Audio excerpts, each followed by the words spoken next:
Magandang hapon po sa inyong lahat. Nais ko po na magbahagi sa inyo muli ng salita ng Panginoon. Kaya nawa po anuman po ang inyong ginagawa, kayo po ay makinig po sa ilang minuto po na aking pagbabahagi. So gusto ko pong ibahagi sa inyo ang salita po ng Panginoon sa aklat ng Lucas, chapter 16 verses 19 hanggang 31. Babasahin ko po sa inyo rito ang isang pangyayari po na ikinuwento po ni Jesus. Sa verse 19 po, ganito po ang sinasabi. May isang mayamang laging nakasuot ng mamahaling damit at saganang-sagana sa pagkain araw-araw. May isa namang pulubig ng gangalang Lazaro na tadtad ng sugat sa katawan at nakahiga sa may pintuan ng mayaman sa hangad na matapunan man lamang ng mga mumong nahuhulog mula sa hapag ng mayaman. At dooy nilalapitan siya ng mga aso at dinidilaan ng kanyang mga sugat. Namatay ang pulubi at siya'y dinala ng mga anghel sa piling ni Abraham. Namatay rin ang mayaman at inilibing. Sa gitna ng kanyang pagdurusa sa daigdig ng mga patay, natanaw ng mayaman si Lazaro sa piling ni Abraham. Kaya't sumigaw siya, Amang Abraham, maawa po kayo sa akin. Utusan po ninyo si Lazaro na isawsaw sa tubig ang dulo ng kanyang daliri at basain ang aking dila dahil ako'y naghihirap sa apoy na ito. Ngunit sumagot si Abraham, Anak, alalahanin mong nagpasasa ka sa buhay noong ikaw ay nasa lupa. At si Lazaro naman ay nagtiis ng kahirapan, subalit ngayoy inaaliw siya rito samantalang ikaw na may nagdurusa riyan. Bukod dito, may malaking bangin sa pagitan natin. Kaya't ang mga naririto ay hindi makapupunta diyan at ang naririyan ay hindi makapupunta rito. Ngunit sinabi ng mayaman, Kung gayon po, Amang Abraham, ipinapakiusap ko, papuntahin na lamang ninyo si Lazaro sa bahay ng aking ama, sa aking 5 kapatid na lalaki. Suguin po ninyo siya upang sila'y bigyang babala, at nang hindi sila humantong sa dakong itong ng pagdurusa. Ngunit sinabi sa kanya ni Abraham, nasa kanila ang mga kasulatan ni Moises at mga propeta. Iyon ang kanilang pakinggan. Sumagot ang mayaman, hindi po sapat ang mga iyon. Ngunit kung magpapakita sila ang isang patay na muling nabuhay, magsisisi sila at tatalikuran ang kanilang mga kasalanan. Sinabi naman sa kanya ni Abraham, kung ayaw nilang pakinggan ang mga sinulat ni Moses at ng mga propeta, hindi rin nila paniniwalaan kahit ang isang patay na muling nabuhay. Ang kwento po na ito sa Bible ang nagsasabi ng 2 lugar na maaaring puntahan ng tao kapag namatay. Ito po ay ang langit at ang impyerno. At ito po ay mangyayari after death, pagkatapos po nating mamatay. Sabi po sa Lucas 16:22 hanggang 23, namatay ang pulubi at siya'y dinala ng mga anghel sa piling ni Abraham. Namatay rin ang mayaman at inilibing. Sa gitna ng kanyang pagdurusa sa daigdig ng mga patay, natanaw ng mayaman si Lazaro sa piling ni Abraham. So makikita po natin dito na namatay silang pareho at si Lazaro ay nasa piling ni Abraham at yun po ay sa langit, samantalang ang mayaman naman po ay naandun po sa daigdig ng mga patay at nagdurusa. So, ganun po ang kahahantungan ng mga tao. Wala na po tayong ibang pupuntahan kapag tayo ay namatay. 2 lamang po. Sabi rin po sa aklat ng Hebreo, chapter 9, verse 27, itinakda sa mga tao na minsan lamang mamatay at pagkatapos ay ang paghuhukom. Pagkatapos po nating mamatay, 2 lang po ang ating mapupuntahan, langit or impyerno. Wala na po tayong ibang pupuntahan. Hindi na po tayo pupunta kung saan maaari tayong maligtas. Hindi na po tayo mabibigyan ng pagkakataon kung tayo po ay hindi nakakilala sa Panginoon. Hindi na po maaari tayong ipagdasal ng ating pamilya upang mapapunta sa langit. Wala na po tayong magagawa kapag tayo ay namatay. Sinasabi po sa mga verses sa Bible na ito na tayong lahat ay mamamatay at wala pong makakapagligtas sa atin. At pagkatapos po nating mamatay, tayo po ay mananagot sa anumang naging desisyon natin sa mundo. 2 po ang ating pwedeng puntahan. langit or impyerno lang po.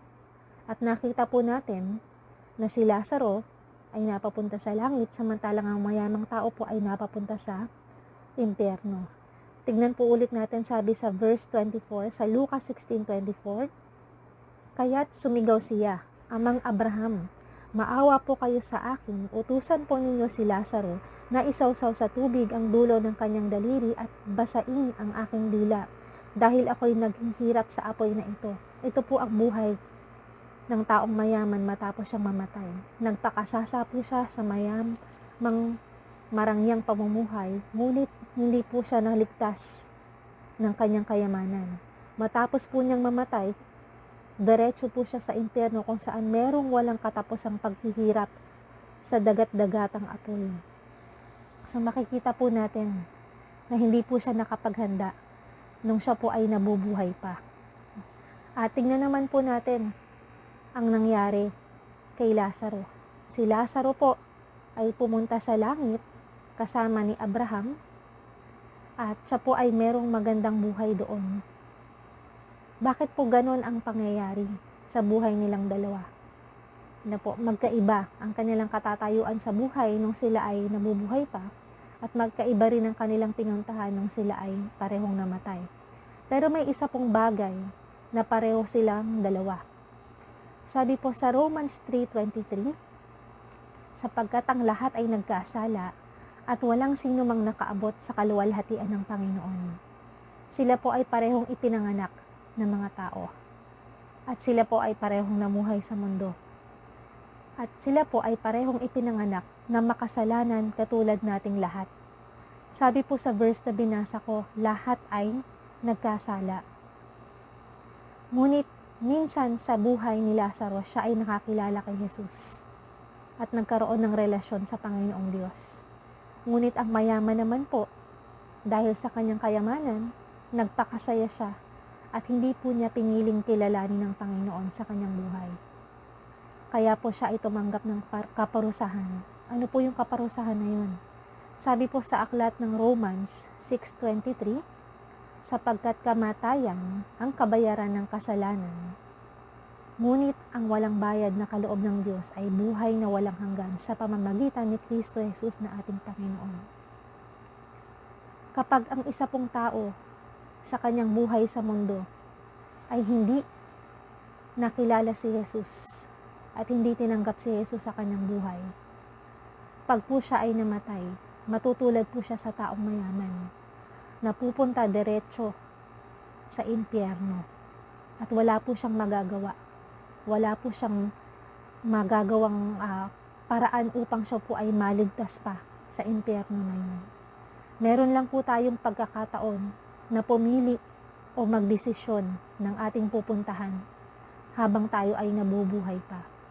At yun po ang napakagandang nangyari sa buhay ng pulubi na si Lazaro. Nakikita po natin kung gaano naghihirap ang taong mayaman sa impyerno.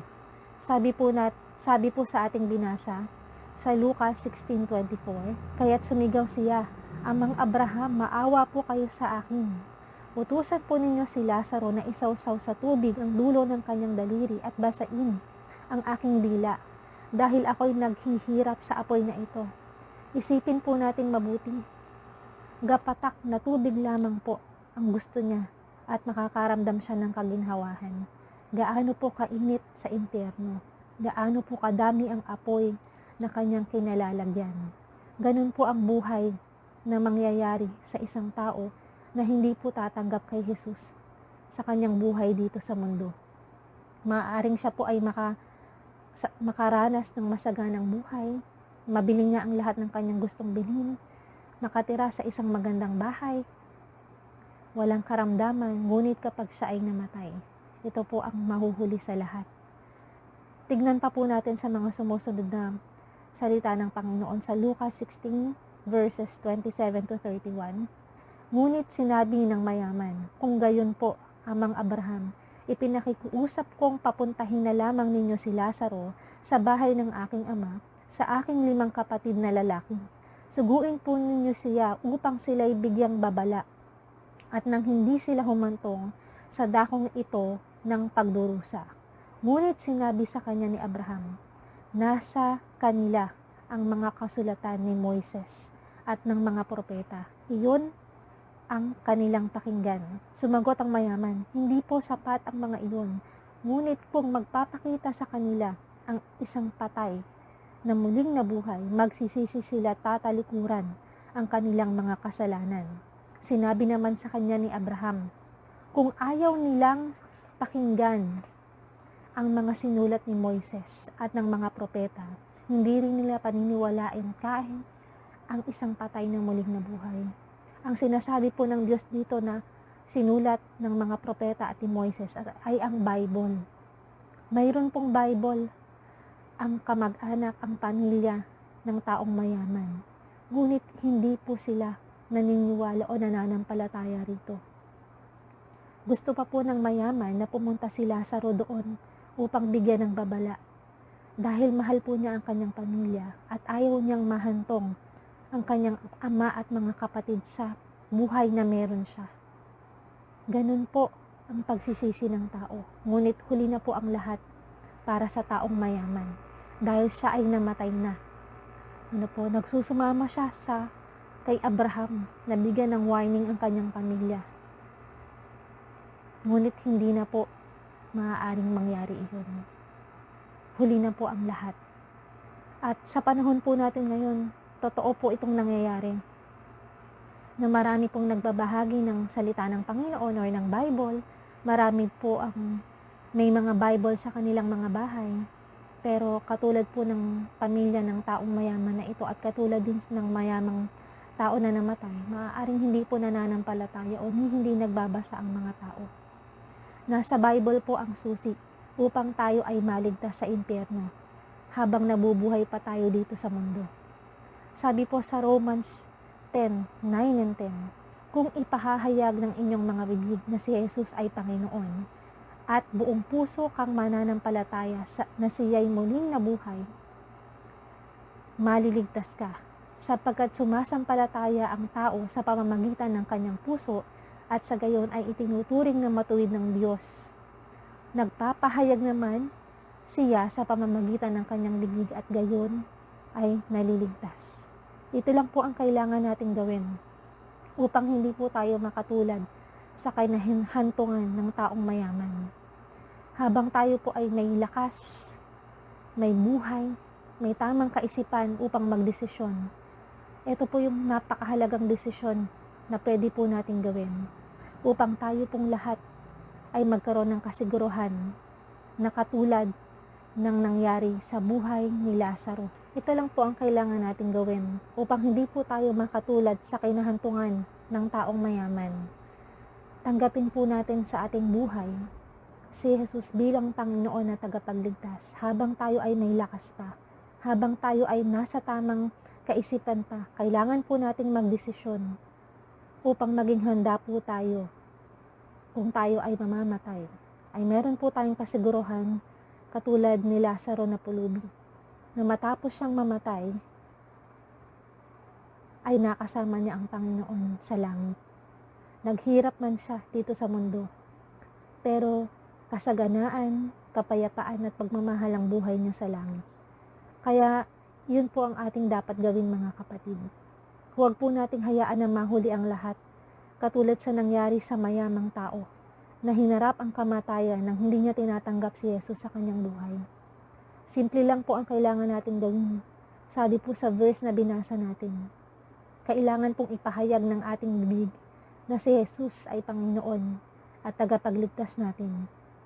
At hayaan po natin na ang Diyos, si Jesus, ang maghari sa ating buhay. Kaya kung nais niyo po na magkaroon ng kasiguruhan sa inyong buhay, kung nais niyo po na magkaroon ng kasiguruhan na kapag tayo ay namatay, sa langit po ang ating punta, sumunod lang po kayo sa simpleng panalangin na sasabihin ko. Ano man po ang inyong ginagawa, ano man po ang inyong kinatatayuan sa oras na ito, saglit po tayong yumuko at sumunod po kayo sa panalangin na sasabihin ko. Panginoong Jesus, inaamin ko po na ako ay makasalanan at hindi ko kayang iligtas ang aking sarili sa impyerno. Kaya hinihiling ko po na ako ay patawarin mo sa lahat ng aking nagawang kasalanan. At tinatanggap kita, Jesus, bilang aking Panginoon at tagapagligtas.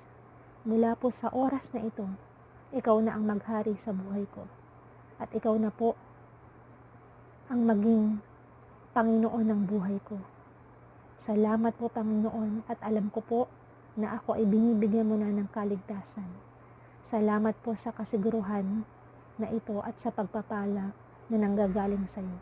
Ito po ang aking dalangin sa pangalan ni Jesus. Amen. Kung totoo po sa inyong puso na tinanggap niyo si Jesus bilang Panginoon na tagapagligtas, sinisigurado ko po sa inyo na meron na po kayong kaligtasan na katulad ng naranasan ni Lazaro na pulubi. Meron po tayong kasiguruhan na kapag natapos na ang ating buhay dito sa mundo, makakasama natin ang Diyos sa langit. Kaya magpasalamat po tayo sa Panginoon at inaanyahan ko po kayo na patuloy na magbasa ng Bible. Kung meron po kayong Biblia dyan sa inyong bahay, kung kayo po ay may internet, meron pong nada-download sa Play Store, install nyo po sa inyong mga cellphone at patuloy nyo pong pag-aralan ng salita ng Panginoon. At magkita-kita po tayo pagkatapos ng ECQ sa mga bahay-sambahan, kung saan po ang malapit sa inyo. At kung kayo po ay taga Santa Cruz, meron po kaming dinadaluhan na bahay-sambahan po sa Villarosa Church. Ang church po namin ay Jesus Our Help Community Christian Church, Villarosa Subdivision, Calio, Santa Cruz, Laguna. Meron din po kami dito sa Buboy, JOH Buboy. So, hanapin nyo lang po si Pastor Carlene, sila Tita Yoli, at sila Tita Lenny. At ngayon naman po ay samahan nyo po ako na ipanalangin po natin ang ating bansa at ang ating mga kababayan. Panginoon, salamat po sa pagpapala ng buhay na walang hanggan na ibinigay mo po sa amin. Sa oras din pong ito ay patuloy po namin dinadalangin ang kalalagayan ng aming bansa, ng buong mundo. Sama-sama po kaming lumalapit sa inyo at hinihiling, Panginoon, na bigyan mo na po ng katapusan, Panginoon, ng karamdaman na ito. Lord God, nadalangin po namin na gumaling ang lahat ng mga may karamdaman, Panginoon, ng COVID-19 at patuloy po, Panginoon, na matapos ang pagkalat ng virus na ito. Hinihiling po namin ito sa iyong kapangyarihan. Ikaw po ang Diyos na makapangyarihan sa lahat at alam po namin na kaya mo itong gawin. Kaya patuloy po kaming nananampalataya na ikaw po ang may kontrol ng lahat. Inadalangin po namin sa iyo, Panginoon, ang kaayusan ng lahat, Panginoon, ng aming gobyerno, Panginoon, ng mga frontliners, ang kanilang kaligtasan, at ng mga may karamdaman, ang kagalingan. Gayon din, Panginoon, ang patuloy na pagpaprovide ng pangangailangan ng bawat isa sa araw-araw. Hinihiling po namin ito sa pangalan ni Jesus. Amen. Salamat po sa inyong pakikinig at salamat po sa pagbibigay ng oras. Nawa po na pagpala po kayo sa ating ginawang pag-aaral ng salita ng Panginoon. So, salamat po ulit. Pagpalain po kayo ng Panginoon. Stay safe po.